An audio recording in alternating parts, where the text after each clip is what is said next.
Hi guys, welcome to another review, and today I have another Star Trek Mego figure. This is a 1974 Type 2 Dr. Leonard McCoy action figure, obviously made by Mego, and he is very cool. But before I actually move on to my review on him, I just figured I'd mention, because me just being an idiot, I don't think I've mentioned it in any of my videos, but I actually have set up a Twitter account for my YouTube. It's called Doctor Who 917, same as my channel, and I post things like things I see, things I like, things I might review, things I purchase, you know, just stuff like that. And if you are aware that I have it and you watch my videos and you're one of my almost 150 subscribers, first of all, thank you very much. It really does mean the world to me. But if you are one of those people, then you will know that I have got more than just one new Mego figure recently. But I've got this guy, if I reach our camera, this guy, so being an original Mego,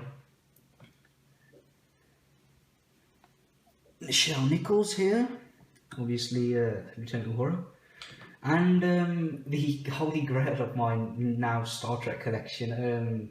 When these all come together, I have the original 1975 Mego playsets with all the view screens, all the stickers, you know, everything like that. And I'll definitely be doing a review on that soon as well. So yeah, it was just a quick side note. Sorry to take up nearly 2 minutes of your life, but check out my Twitter page. Once again, my handle is Doctor Who 917. No spaces, all in lowercase lettering.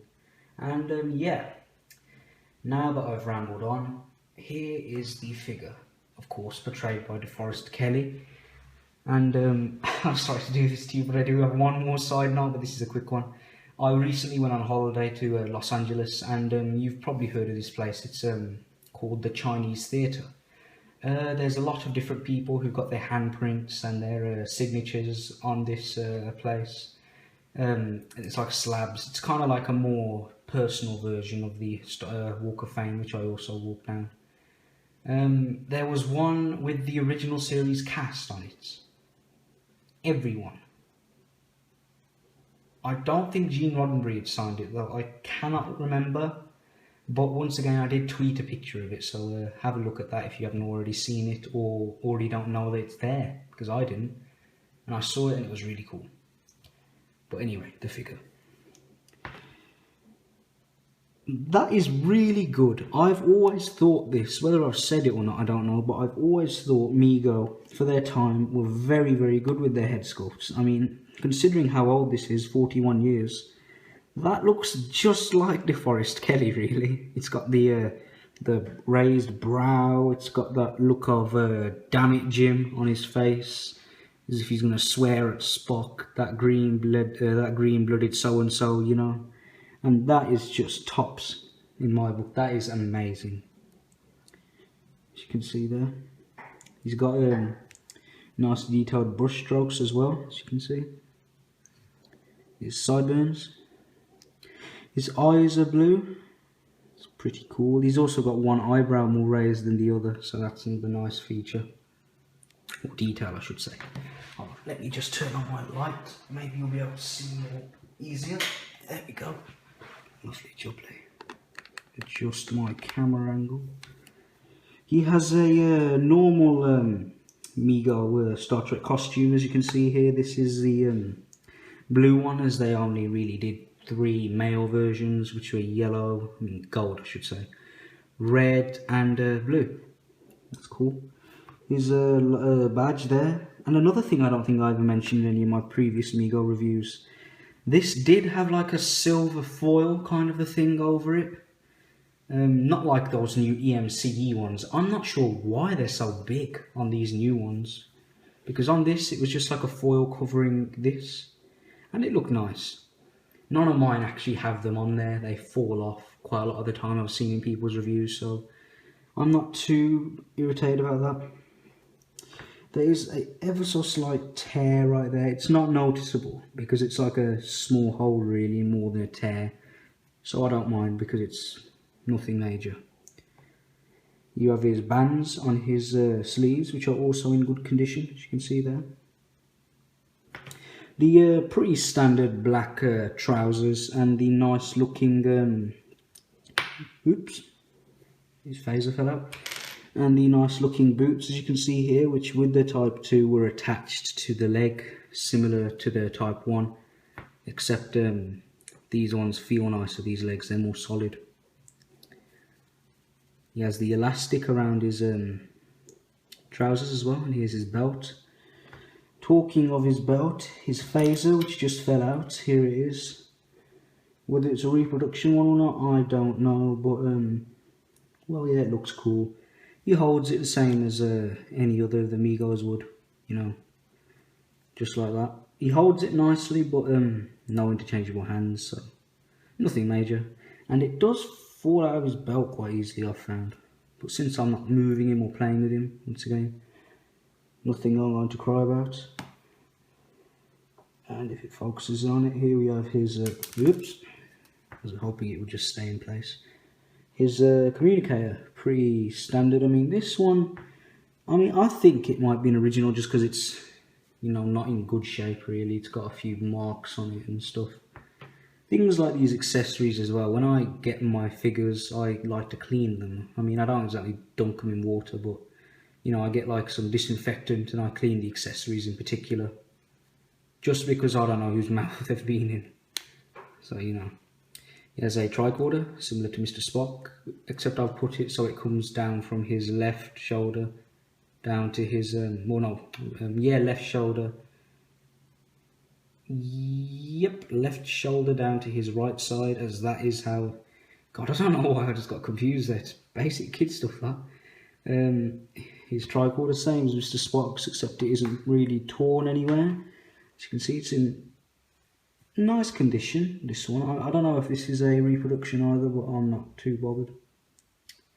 Hollow at the back, and yeah, it doesn't really have the correct shape, but it has all the details and everything on it, which makes it look nice.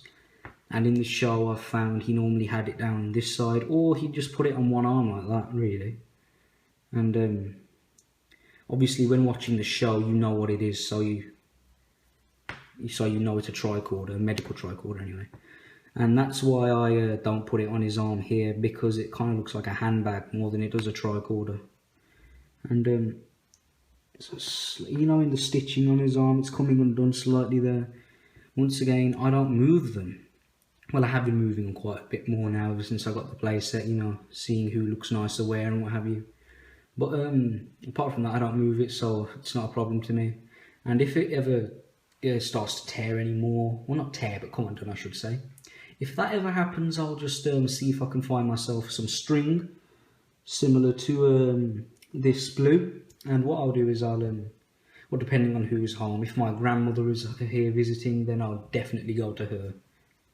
I think it runs in the family. Everybody's grandmother can sew better than their mother. Anyway, that's pretty cool. As far as his articulation goes, pretty basic. His head can turn, his arms can go out and come back, can go out that far roughly. They can go up, they can go down, but once again, be very careful. There's a nice bend in the elbow. Swivel in the wrist, which also hinges. And he has a ball joint, as you can see there.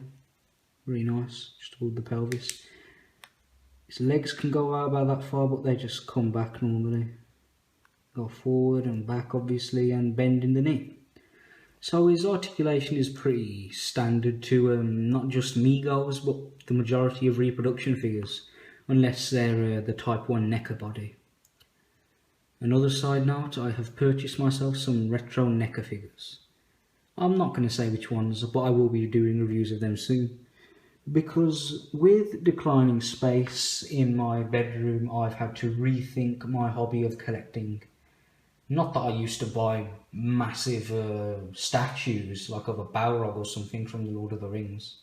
I think it was a Balrog anyway that Gandalf fought in the Fellowship. Anyway, regardless, I don't buy big things like that anyway, so I'm not going to be running out of space anytime soon.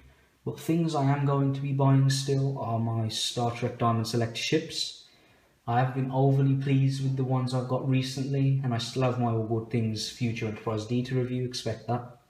But I'd love to get an Enterprise C, and I would love a Voyager. Maybe a Borg Cube, that wouldn't take up a lot of room, it's so symmetrical.